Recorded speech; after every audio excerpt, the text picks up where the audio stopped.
कालच्या महासभेत एक ऐतिहासिक आणि महत्त्वपूर्ण निर्णय घेतलेला आहे.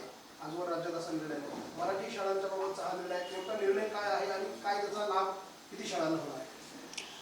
आज आपण बघतोय की महाराष्ट्रात आपण मराठी ही अभिजात भाषा ही डिक्लेअर झाली आहे राष्ट्रीय स्तरावरती, आणि आपण संपूर्ण महाराष्ट्रामध्ये याचा उहापोह करतोय की मराठी शाळा टिकल्या पाहिजे, मराठी भाषा हिचा जो दर्जा आहे. कारण इतर राष्ट्रांमध्ये, इतर प्रदेशांमध्ये त्यांच्या स्थानिक भाषांना खूप महत्त्व दिलं जातं. यावर अनेक चर्चा देखील झालेल्या आहेत. सभागृहात असतील, भवनात असतील, सगळीकडे झालेल्या आहेत. पण मला असं वाटतं याच्याकडे आपल्याला खूप सकारात्मकतेने बघायची गरज आहे, आणि त्याच्यासाठी एक पाऊल जर आपल्याला पुढे जायचं असेल तर काहीतरी निर्णय होणं ही आज काळाची गरज आहे. मराठी शाळा टिकवाव्यात आणि त्या चांगल्या चालाव्यात यासाठी ठोस निर्णय हे जर आपण घेतले नाहीत तर त्यांचं भविष्य काय असेल यावरती चर्चासत्र होतात, सगळंच होतं.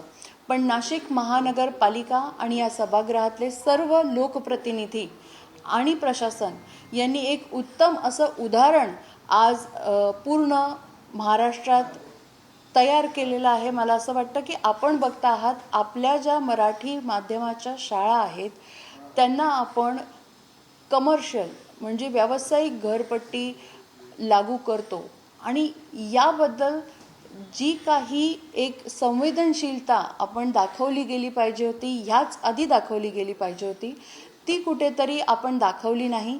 आपण शिक्षण क्षेत्रामध्ये चांगल्या दर्जाचं शिक्षण हे शेवटच्या घटकापर्यंत मिळावं यासाठी चर्चा करतो, धडपड करतो. काल आपण बघितलं असेल तर महासभेमध्ये अतिशय चांगले 2 विषय शिक्षण क्षेत्रासाठी घेतले गेले. ते म्हणजे की आपल्याला जो दर्जा शिक्षणाचा वाढवायचा आहे त्यासाठी आपण टीचिंग एड्स, आपण म्हणतो की प्रायव्हेट शाळांमध्ये इतकं छान इन्फ्रास्ट्रक्चर दिलं जातं, तिथे सोयीसुविधा असतात.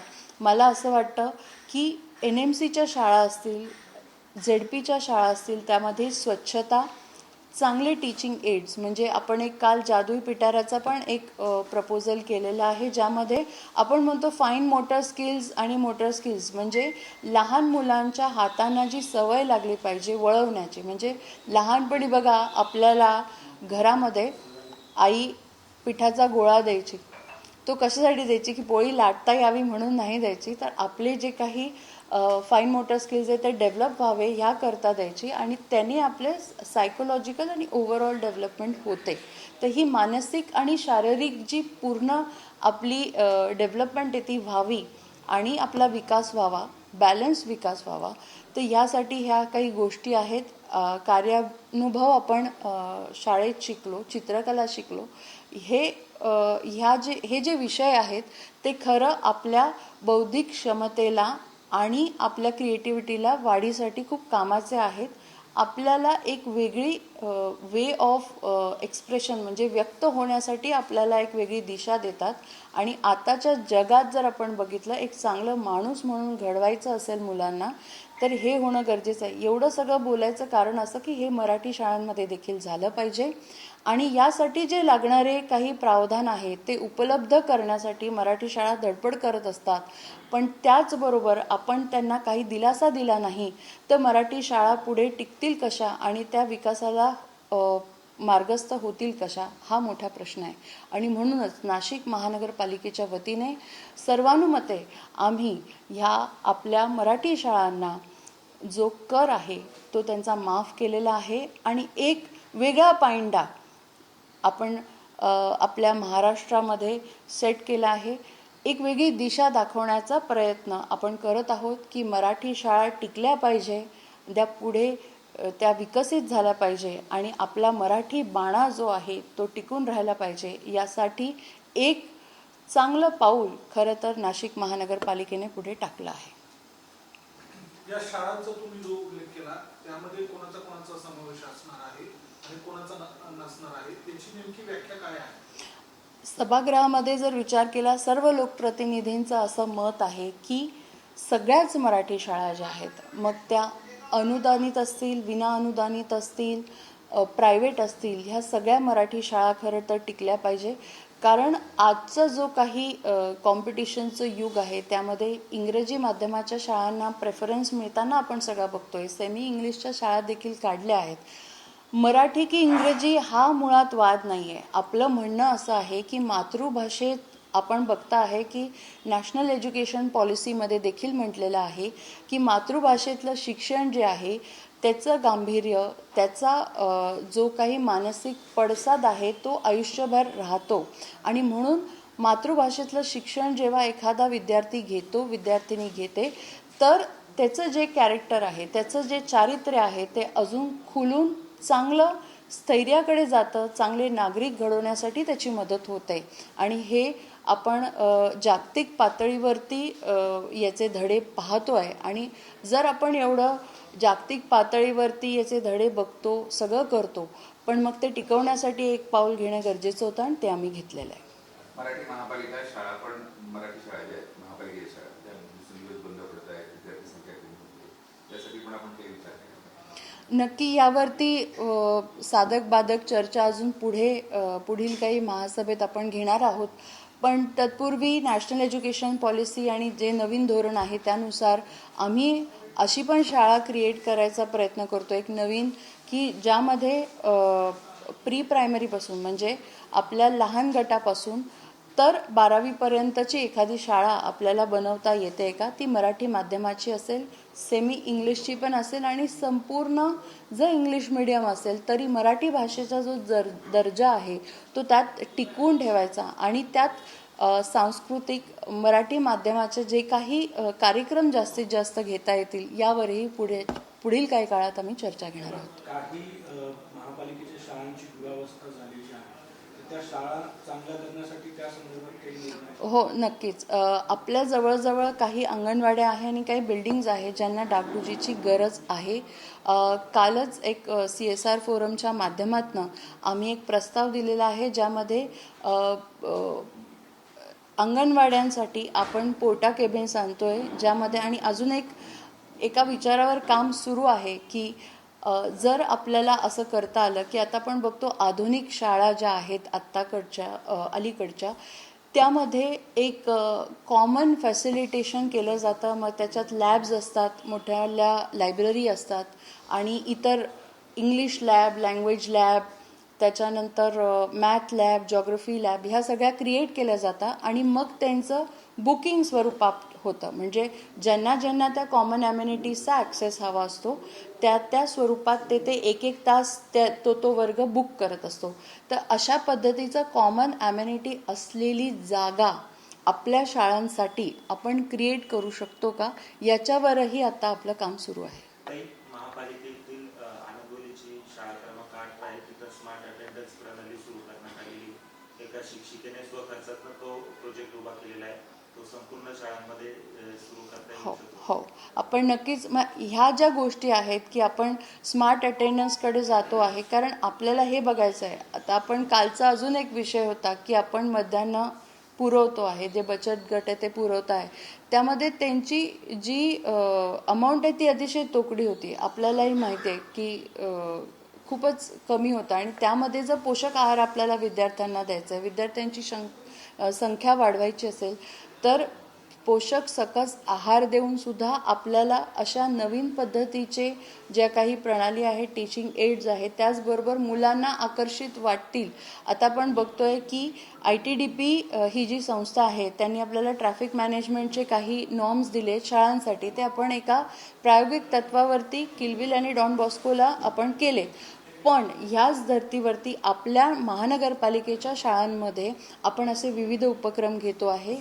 किंबहुना आत्ता रेन वॉटर हार्वेस्टिंग जे आपल्या सन्माननीय पंतप्रधान नरेंद्रजी मोदी यांनी सांगितलं आहे, त्याकरता आपण प्रत्येक महानगरपालिकेच्या शाळेमध्ये रेन वॉटर हार्वेस्टिंगचा प्रकल्प शिकवतोय, दाखवतोय आणि करून घेतोय. मॅडम, आता नाशिक शहरामध्ये किती मराठी शाळा आहेत, म्हणजे विनाअनुदानित खाजगी असेल किंवा हे आपण जे निर्णय घेतलेला आहे किती शाळांना लाभ होईल, असं काही आकडेवारी आहे? ही आकडेवारी आत्ता तरी माझ्याकडे नाही, पण तरीसुद्धा एक साधारण 350 ते 500 असा व्हेरियंट आहे. कारण आपण मध्यंतरीच्या काळात बघितलं की काही मराठी शाळा ज्या आहेत माध्यमिक विशेष करून किंवा काही प्राथमिक असतील त्यांना काही कारणास्तव बंद करण्यात आलेला आहे आणि त्यामुळे याचा आकडा जो आहे तो एक आपल्याला घ्यावा लागेल. आपण पहिला दौरा केला होता मजकूरच्या एका शाळेमध्ये, तिथे बरीच दुरावस्था आढळली होती. आपल्या दौऱ्यामध्ये तिथे काय बदल झालेले आहेत, म्हणजे आपण आता सर्वच शाळांमध्ये 2 गोष्टी केल्या. आपण बघितलं असेल किंवा जूनमध्ये जेव्हा आपण शाळा सुरू केली तेव्हा 2 उपक्रम आम्ही हाती घेतले होते की प्रत्येक शाळांमध्ये आपल्याला शौचालय हे द्यायचे आहेत. त्यासाठी आपण काही PPP तत्वावरती पण शौचालय घेतले, CSRच्या माध्यमातून पण घेतलेले आहेत, ते तिथे आपण दिलेले आहेत. आणि दुसरी गोष्ट जी फिमेल हायजीनसाठी मुलींसाठी आपण पिंक रूम दिलेली आहे, ज्यामध्ये मुलींचा मानसिक ताण मासिक पाळी दरम्यान जो काही त्यांना होतो, शारीरिक ताण होतो, त्याच्यासाठी एक रूम ही शासनानुसार आपण एक पिंक रूम देण्यात आली आहे. त्यामध्ये आपण बाकी सॅनिटरी पॅड वेंडिंग मशीन्स पण ठेवतो आहे आणि इतर उपलब्धता की काही गोळ्या पेन किलर्स ज्यांना मासिक धर्म असताना होतो त्यासाठी ठेवलं गेलेलं आहे. मराठी शाळांच्या संदर्भात महत्त्वपूर्ण निर्णय घेतलेला आहे. आपण निर्णयाच्या अंमलबजावणी साधारणपणे बसून आणि किती फायदा होऊ शकतो मराठी शाळेला? काल झालेल्या महासभेमध्ये गेल्या काही दिवसापासून मराठी शाळा ज्या आहे नाशिक शहरामधल्या ज्यांना 50 आणि 100 वर्षाचा वारसा आहे अशा शाळांचा जो काही कर आहे म्हणजे घरपट्टी आहे पाणीपट्टी आहे ती माफ व्हावी अशी अनेक शाळांचे जे काही संचालक आहे संस्था चालक आहे ते आम्हाला येऊन भेटले, महापौरताईंना येऊन भेटले, आम्हाला येऊन भेटले आणि त्यांची मागणीसुद्धा तशी जर बघितलं एक वाजवी होती. कारण ह्या नाशिक शहराला एक ऐतिहासिक वारसा आहे, धार्मिक वारसा आहे आणि ह्या ज्या काही मराठी शाळा आहेत याच्यामध्ये 100 वर्षापासून आता काही समजा 150 वर्षांच्या शाळा आहे. त्याच्यामध्ये अनेक विद्यार्थी शिकले, ते मोठे झाले, कोणी अधिकारी झालं, डॉक्टर झाले, वकील झाले, राजकीय क्षेत्रामध्ये काम करतायत, शैक्षणिक क्षेत्रात काम करतायत. तर एकंदरीत जर बघितलं तर यापूर्वीसुद्धा असा निर्णय महाराष्ट्र शासनाने काही नगरपालिकांनी घेतलेले आहे, त्याचे दाखले पण त्यांनी दिले आणि त्या धर्तीवरती महापौरताईंच्या समवेत आमची चर्चा झाली आणि तो विषय काल महासभेच्या विषय पटलावरती आला. महासभेने त्याला प्रथम मान्यता त्या ठिकाणी दिलेली आहे की संबंधित या सगळ्या बाबींचा विचार करून ज्या काही मराठी शाळा आहेत त्यांची जी काही घरपट्टी आहे, जो कर आहे, पाणीपट्टी आहे, याच्यात आम्हाला सूट मिळावी तशी काल महासभेने त्याला मान्यता दिली आहे आणि आम्ही महापौर आणि मी आणि संबंधित सर्वच गटनेते त्या ठिकाणी होतो. आता प्रशासकीय मान्यतेसाठी आम्ही सर्व प्रयत्नशील आहोत आणि नक्कीच ती घरपट्टी आणि पाणीपट्टी ही मराठी शाळांच्या ह्या वाचल्या पाहिजे. आपली संस्कृती आहे, आपला धर्म आहे आणि मराठी ही शाळा ह्या म्हणजे त्या वाचल्या पाहिजे. त्याच्याकरता त्या काही ॲडमिशनमध्ये काही मोठ्या प्रमाणामध्ये इतर तुलनेत बघितलं आपण तर तेवढ्या मोठ्या प्रमाणात डोनेशन वगैरे काही घेत नाही. तर मग त्यांना ही सूट द्यावी अशी जी काही मागणी होती ती काल मान्य झालेली आहे आणि त्याच्यासाठी आम्ही पाठपुरावा करणार आहोत. हो, नक्की यापूर्वी निर्णय होणं जर अपेक्षित होतं, परंतु आपल्याला माहिती 4 वर्ष प्रशासकीय राजवट होती. प्रशासकीय राजवटीमध्ये त्या ठिकाणी लोकप्रतिनिधी नसल्या कारणाने लोकप्रतिनिधी आणि प्रशासनामधला दुवा हा लोकप्रतिनिधी आहे आणि त्यामुळे नागरिकांचे जे काही प्रश्न असतील ते मांडण्यासाठी आम्हाला महासभा आहे आणि म्हणून त्याला थोडंसं आम्ही प्रायोरिटी तो विषय त्या ठिकाणी काल घेतलेला आहे आणि तो महासभेवरती पण आणला आहे आणि याच्यामध्ये महापौरताई आणि आम्ही दोघांनी सगळ्यांच्या बाजू ऐकून घेतल्या. त्या पद्धतीने येणाऱ्या काळात प्रशासनाची मान्यतेसाठी आम्ही प्रयत्न करू. काल अजून एक महत्त्वाचा निर्णय झाला. मागच्या काही दिवसांपासून गंगापूर रोडचं ट्रॅफिक प्रचंड वाढलेलं होतं. नागरिकांना नॉनस्टॉप करावा लागत होता. एक पॅरलल रस्त्यासाठी मंजुरी मिळालेली आहे. किती किलोमीटरचा रस्ता आहे आणि किती मोठा दिलासा आहे नागरिकांना? काल महासभेमध्ये गेल्या मागच्या काही काळापासून गंगापूर रस्ता किंवा असे अनेक रस्ते आहेत जे नाशिक शहरामधली वर्दळ ट्रॅफिकमुळे नागरिकांना वेळेत आपल्या ठरलेल्या ठिकाणी पोहोचता येत नाही. शाळकरी मुलं असतील, महाविद्यालयीन असतील, काही गंगापूर रोड हा MIDCला जोडणारा मुख्य रस्ता आहे आणि त्याही पुढे जाऊन तो 100 खेड्यांना जोडणारा 200 खेड्यांना जोडणारा रस्ता आहे आणि मागच्या 12 वर्षापूर्वीच्या आता जर सिंहस्थ जर आपण बघितलं तर ह्या 12 वर्षामध्ये ह्या रस्त्यामध्ये आणि ह्या भागामध्ये वाढलेला जो काही पॉप्युलेशन आहे त्या तुलनेमध्ये या रस्त्याला एक पॅरलल रस्ता असायला हवा अशी सातत्यानं महापौरताई आणि मी आणि स्थानिक लोकप्रतिनिधीसाठी प्रयत्नशील होतो. परंतु अनेक वेळा येणाऱ्या अडचणी, परंतु सातत्याने आम्ही महानगरपालिका आयुक्त असतील, कुंभमेळ्याचे आयुक्त असतील, माननीय विभागीय आयुक्त असतील यांच्या निदर्शनास महापौरताईंच्या माध्यमातून ह्या सगळ्या गोष्टी निदर्शनास आणून दिल्या. आणि गंगापूर रोडला बाकी इतर रस्त्याला प्रत्येक ठिकाणी पॅरलल रोड दिसतील, पण गंगापूर रोड जो असा आहे, जेहान सर्कलच्या पुढे या रस्त्याला पॅरलल रोडच नाही आहे.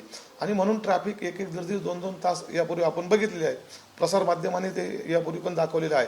मग याला एक पॅरलल पर्यायी मार्ग असायला हवा. म्हणून आपण भोसला मिलिटरी म्हणजे महात्मानगरच्या तिथून भारत टायरच्या तिथून म्हणजे भोसला मिलिटरीचं जे गेट आहे तिथून तर मोतीवाला कॉलेजच्या तिथपर्यंत आम्ही तर मागणी कानेटकर उद्यानापर्यंत केलेली आहे की कानेटकर उद्यानापर्यंत हा रस्ता असायला हवा. याची लांबी साधारणतः 6 किलोमीटर आहे. आणि हा जर रस्ता जो 24 मीटरचा DP रोड आहे, हा जर रस्ता आपण पूर्णतः सुरू केला किंवा तो पूर्ण केला बांधकाम करून आणि जर पॅरलल रोड जर तो तयार झाला भविष्यामध्ये, तर गंगापूर रोडची असलेली ट्रॅफिक ही 50% ट्रॅफिक ही डायव्हर्ट होणार आहे. गंगापूर रोडच्या रहदारीचा हा ताण कमी होणार आहे आणि नागरिकांना सुद्धा त्यामुळे दिलासा मिळणार आहे. मग सातत्याने प्रशासनाचा पाठपुरावा करून त्याच्यामध्ये महापौरताईंचा आणि आम्ही दोघांनी सर्व अधिकाऱ्यांशी ते गांभीर्य लक्षात आणून देऊन काल अखेर तो विषय महासभेवरती आयुक्तांचं डॉकेट आलं आणि त्याला महासभेने सुद्धा मान्यता दिलेली आहे. आणि आम्हाला असं वाटतंय की हा रस्ता लवकरच पूर्ण होईल. आणि याच्यामुळे तत्वतः त्यांनी 24 मीटरची आम्ही मागणी केली होती, परंतु त्यांनी प्रशासनाने 15 मीटर त्याला सुरुवातीला मान्यता दिली आहे. 15 मीटरसुद्धा आजच्या याच्यामध्ये फार गरजेचं आहे आणि तो मोतीवाला कॉलेजपर्यंतच त्यांनी पकडलेला आहे. परंतु आमची भविष्यात मागणी असणार आहे की हा पूर्ण कानेटकर उद्यानपर्यंत असावा, जेणेकरून जी पुढे जाणारी जी वाहतूक आहे मग गिरणाऱ्यापर्यंत असेल, जे 200 खेडे असतील, यशवंतराव चव्हाण मुक्त विद्यापीठ आहे, अनेक एज्युकेशन हब्स आहे, MIDCला जोडणारा रस्ता आहे, तर हा गरजेचा आहे. तर आमची भविष्यात काल तत्वता मान्यता महासभेने दिलेली आहे. प्रशासकीय बाबी त्याचा आम्ही पाठपुरावा दोघंही करणार आहोत. आणि याकरिता आमची अजून मागणी असणार आहे की हा रस्ता कानेटकर उद्यानापर्यंत व्हावा. तसेच बारदान फाटा ते त्र्यंबक रोड हा जो काही 36 मीटरचा रोड आहे, कारण ती प्रचंड मोठी कामगार वस्ती आहे आणि तो मोतीवालापासून तर त्र्यंबक रोडच्या अमृत गार्डनपर्यंत तो तिथं 36 मीटरचं आरक्षित काही भागात राहिलेला आहे. परंतु मोतीवाला कॉलेज टू बारदान फाटा म्हणजे गंगापूर रोडचा जो काही टी पॉईंट आहे तिथपर्यंत हा 36 मीटर होणंच अपेक्षित आहे. परंतु प्रशासनाने त्याच्याकडे काही भाग कोणी म्हणतं 24 मीटर पकडला आहे, कोणी म्हणतं 18 मीटर पकडला आहे. तर असं होऊ देणार नाही, असं चालणार नाही. कारण ह्या रस्त्याला अनेक अपघात होतात. अपघातामध्ये अनेक निष्पाप लोकांचे बळी आजपर्यंत गेलेले आहे. अनेक लोकांना कायमस्वरूपीचं अपंगत्व आलेलं आहे. एक तर नाशिकमधली आपण रस्त्यांची परिस्थिती जर काही काळात पहिले बघितली, आता त्याच्यावरती महापौरांच्या अध्यक्षतेखाली त्यांच्या सूचनेनुसार जे काही स्थायी समितीच्या 4 सदस्यांनी आमचं पत्र दिलं होतं की विशेष महासभा या रस्त्यांच्या बाबतीमध्ये व्हावी, तर ती लवकरच महापौरांनी सुद्धा काल डिक्लेअर केलं आहे की येत्या 5-6 दिवसामध्ये ती विशेष महासभा आम्ही घेणार आहोत, त्याच्यावरती त्या ठिकाणी निर्णय घेणार आहोत. परंतु आमची हा जो पॅरलल रोड आहे हा पूर्ण कानेटकर उद्यानापर्यंत व्हावा ही प्रथम मागणी असणार आहे. आणि दुसरी मागणी बारदान फाटा टू अमृत गार्डन हा जो काही लिंक रोड आहे हा सुद्धा पूर्ण 36 मीटर क्षमतेचा जो आरक्षण आहे तेवढा व्हावा. नाशिकच्या गंगापूर रोडला एक पॅरलल रस्ता असावा अशी नाशिककरांची मागणी आहे. कुंभमेळ्यात देखील कुठलाच नवीन रस्ता नसताना आता एक रस्ता जो आहे तो नाशिककरांना नव्याने मिळतोय. नेमका हा रस्ता कुठून कुठपर्यंत असणार आहे, किती दिवसात तो पूर्ण होईल, किती मीटरचा असणार आहे, याचा फायदा नाशिककरांना कसा होणार? आपण जर बघितलं तर काल महासभेमध्ये एक प्रस्ताव होता राईट बँक कॅनालचा आणि त्याची मान्यता आपण महासभेत दिलेली आहे. त्याचा जो खर्च आहे खरं तर सातत्याने पाठपुरावा करून मी असेल, आपले सगळे पदाधिकारी असतील, उपमहापौर साहेब असतील, आयुक्तांना आणि कुंभ आयुक्तांना मी कंटिन्युअसली फॉलोअप करत होतो की हा रस्ता होणं किती गरजेचं आहे. आपण बघत असाल की रस्ता वायडनिंग करण्यासाठी खूप त्रास झालेला आहे आणि आत्ता सातत्याने जो त्र्यंबककडे जाणारा रस्ता आहे त्यात वाहतूक कोंडी होते आहे.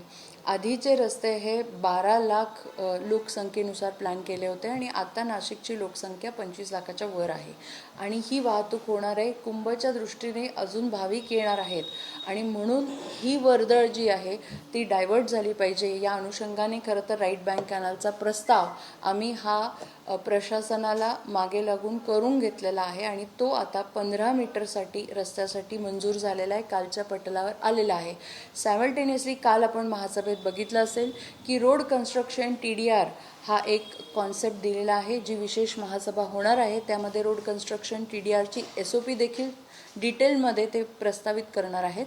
पण रोड कन्स्ट्रक्शन TDRची संकल्पना काल महासभेत देण्यात आली आणि याच धर्तीवरती पॅरलल गंगापूर रोड जे आपण म्हणतो, म्हणजे चांसीचा पूल आहे, रिव्हरडाईन हॉटेल आहे, तो जो पॅरलल गंगापूर रोड आहे त्यात थोडासा विळखा आहे आणि म्हणून तो साधारण 7.5 ते 8 किलोमीटरपर्यंत जाण्याची शक्यता आहे. पण तो आपण पूर्ण रस्ता रोड कन्स्ट्रक्शन TDRमध्ये करणार आहोत, ज्यामध्ये महानगरपालिकेला कुठलाही खर्च लागणार नाही आहे आणि त्यामध्ये काही जे रस्त्यासाठी सोडायला जागा हवी होती ते पण जे भूधारक आहेत त्यांनी TDR घेण्यासाठी आम्हाला NOC दिलेली आहे. त्यामुळे हा रस्ता आता होणं एकदम सुसज्ज झालेला आहे आणि रोड कन्स्ट्रक्शन TDRच्या माध्यमातून आपण हा रस्ता करायचा ठरवलेला आहे.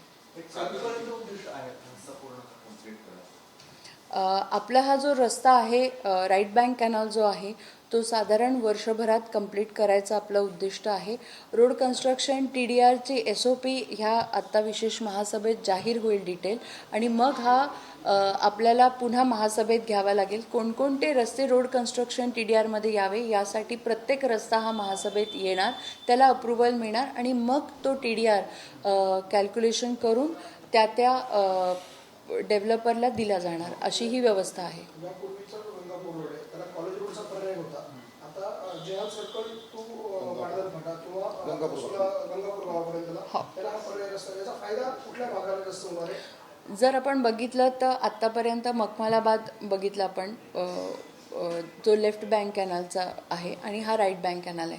इरिगेशननी देखील लेफ्ट बँक कॅनल प्रपोज केलेला आहे, पण तो एक असा प्रकल्प आहे ज्यामध्ये आपण कॅनल क्लोजरचा विचार करतो आहे आणि तो खूपच मोठा प्रकल्प आहे, साधारण 600 कोटीचा प्रकल्प आहे.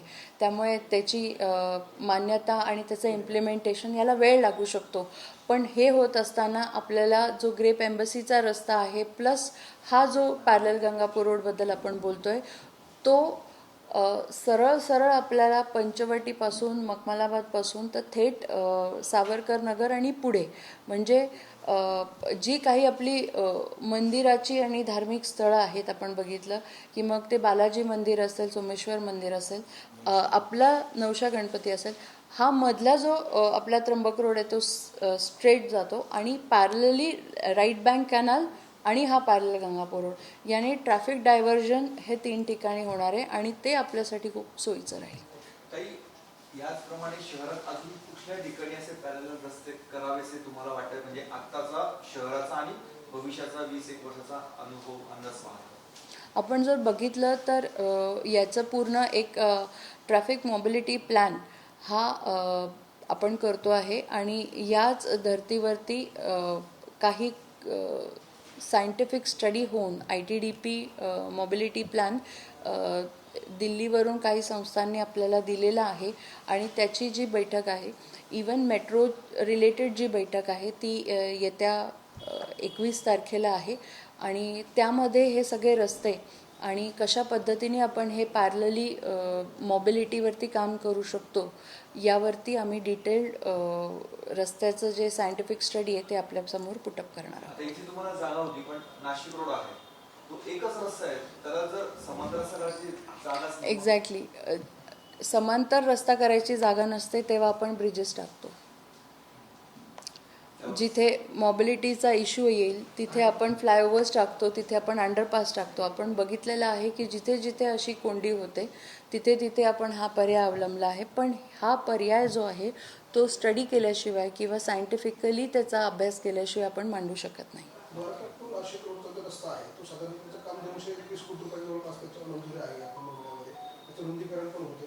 किती तो मोठा होईल आणि कधीपर्यंत तो पूर्ण होईल Nashik road Dwarka to Nashik road? खरं त्या विषयावरती टेक्निकली जर आपण बघितलं की इतका फास्ट तो रस्ता करायचा आहे, ऑलमोस्ट 10 ते 11 महिन्याची त्याची डेडलाईन आहे आणि त्या पद्धतीने ते करणं अपेक्षित आहे. म्हणून NH देखील यावरती खूप गांभीर्याने विचार करत आहे आणि त्याची जी आपण बघितलं की कुंभमेळ्याच्या धर्तीवरती वर्षभरात तो करणं खूपच गरजेचं आहे. कारण आत्ता ते सुरू झालं तरच ते पुढे वर्षभरात इम्प्लिमेंट होऊ शकतं आणि तो रस्ता आपल्या कामात येऊ शकतो. अन्यथा त्याला ब्रेक लागण्याची शक्यता आहे. कारण आपण आता जर मध्येच रस्ता सुरू केला आणि तो कंप्लीट करू नाही शकलो तर बाहेरनं येणारी सगळी जी ट्रॅफिक आहे ते मुंबईवरनं असेल, इगतपुरीची असेल आणि इतर गावांची असेल ती ठप्प होण्याची शक्यता आहे. एक आणखीन एक प्रश्न आहे. मागच्या काही दिवसांपासून डेंग्यूचे रुग्ण खूप मोठ्या प्रमाणात वाढले. 8 दिवसात काहीतरी 12 ते 18 रुग्ण सापडले. त्या संदर्भात आरोग्य विभागाला आपण काही विशेष काळजी घेण्याचे आदेश किंवा असे काही सूचना दिलेल्या आहेत? आपण काल बघितलं की महासभेमध्ये पेस्ट कंट्रोल या विषयावरती मागच्याही महासभेमध्ये आणि याही महासभेत हे खूप सिरियस प्रश्न उद्भवले होते. पण आरोग्य सेवा ही जी आहे ती शहराकरता खूप महत्त्वाची आहे. याच्यात अनेक लोकप्रतिनिधींनी विरोध जाहीर केला की कंत्राटी आरोग्यसेवा आपल्याला नको आहे. पण हे जे डेंग्यूचे डास वाढलेले आहेत त्यासाठी एक्सटेन्शन होणं, कारण आपण आरोग्यसेवा कुठेही खंडित करू शकत नाही आणि म्हणून 1 महिन्याभराचं एक्सटेन्शन तात्पुरत्या स्वरूपाची जी सेवा चालू आहे त्याच्यासाठी दिलेलं आहे. आम्ही नागरिकांना अवेअर करतो आहे कायम. 1 वर्षभराचा हा आपला प्रोग्रामच असतो आणि आपण म्हणतो की पावसाळा सुरू होण्याच्या आधी आणि नंतर ह्या ज्या गोष्टी आहेत त्या सर्वच नागरिकांनी सतर्कतेने घ्याव्या. आरोग्य कुठे कुठे अडगळीच्या ठिकाणी पाणी साठत असेल, आत्ता आपण बघतो की प्लांटेशनसाठी खूप लोक इवन इंडोर प्लांट्समध्ये इंटरेस्टेड असतात. पण ते करत असताना सगळ्यांना हौस असते, सगळ्यांना खूप छान ठेवायचं असतं, पण ते स्वच्छ राहणं देखील तितकंच गरजेचं आहे. मला असं वाटतं या छोट्या छोट्या गोष्टी आहेत, हा सवयीचा भाग आहे. आपण शहर आणि घर ह्या विषयासाठी सतर्क राहणं आणि स्वतःचं आरोग्य जपणं, त्याचबरोबर आपल्या फवारणीचा जो वेळ आहे किंवा शेड्यूल आहे त्यावरती आम्ही फेरविचार करून फवारणी जास्तीत जास्त कशी वाढू शकेल. आणि काल महासभेमध्ये डॉक्टर महालेंनी एक ऑल्टरनेटिव्ह सोल्युशन पण सांगितलं की लार्वा स्टेजला जर आपल्याला मॉस्किटोजला वाढूच नाही दिलं, त्यांची उत्पत्ती होऊ नाही दिली, तर कदाचित आपण ते मोठे झाल्यानंतर मग त्यांच्यावर प्रक्रिया करतो, त्यापेक्षा लार्वा स्टेजला ते थांबवता आलं तर त्यावरही आम्ही विचार करतो. काही काळ गोदाघाट परिसरात कालपर्वा आपण पाहणी केली. तिथे सुरक्षा रक्षकांमध्ये बरीच अनियमितता आली. आपण तिथे काही हजेरी पण भेटली, तिथे जे कोणी ठेकेदार होते त्यांना काही सूचना करण्यात आल्या आहेत का आणि काय पुढच्या काळामध्ये आपला त्याच्या संदर्भात नाही, कसं आहे ना की आता आपल्याला प्रोसेसेस जे आहेत काय 4 वर्षाच्या प्रशासकीय काळामध्ये काही बाहेरचे अधिकारी आले, काही आपले नेहमीचे अधिकारी रिटायर झाले, कोणाला कोणता कॉन्ट्रॅक्ट दिला गेला. आपल्याला माहिती आहे की श्वेतपत्रिका मागवण्यात आली, धोरणात्मक निर्णय देखील काल महासभेमध्ये सगळ्यांनी त्याच्याबद्दल विचारपूस केलेलीच आहे. हे जे काही निर्णय झालेले आहेत त्याबद्दल आम्हाला माहिती कशासाठी हवी आहे की आम्ही त्या प्रक्रियेत जर काही त्रुटी असेल धोरणात्मक निर्णयांमध्ये तर त्यात आत्ता सुधारणा करणं गरजेचं आहे. कारण कुंभमेळ्याच्या पार्श्वभूमीवरती जर नदीकाठचे सिक्युरिटी गार्ड्स अवेलेबल नसतील, ही मॅनपॉवर आपण त्यांना पेमेंट करतोय आणि ते जर तिथे नसतील, आजकाल अटेंडन्स त्यांची ती गुगलच्या लोकेशननुसार फोकस होते आहे. मग माझा एक साधा प्रश्न होता की मस्टर कशाला लांब ठेवता आणि मस्टरवरती सह्या कशा करता घेता? जर पगार तुमचा अटेंडन्सनी निघतोय, जो काही आपल्या गुगल लोकेशनचा फोटोग्राफ आहे जिओ टॅगिंगनी निघतो आहे, तर मॅन्युअल रजिस्टरवरती सही करायला जिओ टॅगचा फोटो आधी ते काढतात आणि मग रजिस्टरवर सही करायला 5-10 मिनटं जातात. याला काहीच अर्थ उरत नाही. Either you need to correct the SOP, एक तर ती चेंज झाली पाहिजे आणि त्यांचं ट्रेनिंग होणं हेही महत्त्वाचं आहे. कारण सिक्युरिटी गार्डला त्याची पोझिशन, त्याचं काम आणि काय काय टोकायचं असेल हे जर माहीत नसेल तर मग मला असं वाटतं हे गांभीर्याने कुठेतरी थांबलं पाहिजे. काल आपण बघत असाल तिथे स्वच्छता मोहीम चालू होती. गोदाघाट जिथे मी गेले होते परिसरात, तिथे अनेक विधी चालतात आणि त्या विधींमध्ये कुठेही आपलं पुरोहित संघ असेल किंवा बाकीचे जे काही विधी होतात त्यात ते कुठेही म्हणत नाही की हे कपडे जे आहेत ते आपण गोदावरीच्या पात्रात सोडा म्हणून. पण ते सातत्याने चालत आलेलं आहे, त्याला कोणी रोक लावलेला नाही. म्हणून काल जागच्या जागी इन्स्ट्रक्शन्स देऊन आपण एक निर्माल्य कलश तिथे ठेवलेला आहे की असे जे कपडे लोक नदीमध्ये वाहून देतात त्याऐवजी ते निर्माल्य कलशात टाका. आणि की जी काही त्यांची मानसिक धारणा असेल त्याला आपल्याला कुठेच ठेच पोचवायची नाही आहे, पण गोदावरीत प्रदूषण होऊ नये ही प्राथमिकता असावी. सध्या शहरामध्ये रस्त्यांची कामं सुरू आहेत, खोदकाम मोठ्या प्रमाणात केलेलं आहे, अनेक ठिकाणी अपघात होत आहेत. ज्या पद्धतीने कामं सुरू आहे ती पाहता SOP पाळली जात नाही असं एकूण दिसतंय. अनेक ठिकाणी माती टाकून दिली जाते, पाऊस पडला की ती माती वाहून जाते, त्यामुळे अपघात होतात, खड्डे कळत नाही. बरोबर आहे. आपण सातत्याने या विषयावरती बोलतोय. जिथे जिथे लोकप्रतिनिधींना अशी दुरवस्था दिसते आहे किंवा कुठेतरी यात पांघरून घातलेलं आहे अधिकाऱ्यांनी म्हणा किंवा कंत्राटदारांनी, त्यांना पिनलाइज आपण करतोय. आणि काल आपण बघितलं जिथे जिथे अपघात झालेले आहेत त्या केसचं आपण छाननी करून त्या परिवाराला आर्थिक दिलासा देण्याचा प्रयत्न केलेला आहे. कालच आपण माजी सैनिक जे अपघातात गेले, प्रवीणजी गायकवाड, त्यांच्या परिवाराला आपण आर्थिक मदत केलेली आहे. असे अनेक जे काही केसेस झाले त्यात लोकप्रतिनिधींनी त्याच्यावरती प्रकाश टाकलेला आहे. आणि जे कंत्राटदार आहे त्यांना पेनल्टी लावली आहे. पण यापुढे पेनल्टी हा विषय असू शकत नाही, कारण पेनल्टी भरली म्हणजे माझं काम, मी कामातनं सुटलो किंवा माझी जबाबदारी सुटली, अशा प्रकारचे जे कंत्राटदार आहेत त्यांना ब्लॅकलिस्ट करायचा निर्णय हा आमच्या सगळ्यांचा झालेला आहे. त्याच्यामुळे येत्या विशेष महासभेमध्ये आपण या सगळ्या गोष्टींवरती खूप कडक कारवाई करणार आहोत. ठाकरेंची शिवसेनेने आंदोलन पण केलं आणि ते भविष्यात पण करणार आहेत ह्याच खड्ड्याच्या प्रश्नावर. आपण मागे पण ज्या दिवशी पाऊस झाला होता त्या दिवशी आपण दोघं म्हणतात की आपण ब्लॅकलिस्ट करा, परंतु प्रशासन पुढे काहीच कारवाई. माझं एकदम सिंपल म्हणणं आहे, हे जे आंदोलनं करायला पुढे येतात ते तुम्हाला कुठेतरी पावसाच्या 2 दिवस रस्त्यावर दिसले का? एकदम सिंपल प्रश्न आहे. विरोधक जे आहेत, जे आंदोलनं करतात, जे फॅन्सी ड्रेस करून येत आहेत, त्यांना एकदम साधा प्रश्न आहे माझा की जेव्हा पावसात लोक भिजली होती, ज्यांची घरं दुरवस्थेत होती, तेव्हा हे लोक तुम्हाला ग्राउंडवर दिसले का? आणि हे ग्राउंडवर होते का? कारण त्यावेळेस ते उतरले नाही. नंतर सगळं होऊन मग हो हल्ला करायला हे उतरतात. हे मीडियाबाजी, स्टंटबाजी आहे यांची. आणि मुळात जिथे काम करायची गरज असते ना तिथे तुम्ही उतरायला हवं, लोकांबरोबर उभं राहायला हवं. जे पीडित आहेत त्यांच्यापर्यंत आपण योग्य ती रिलीफ द्यायला हवं. हे तिथे नसतात आणि नंतर सगळं झाल्यावरती मात्र आंदोलन करायला पुढे असतात.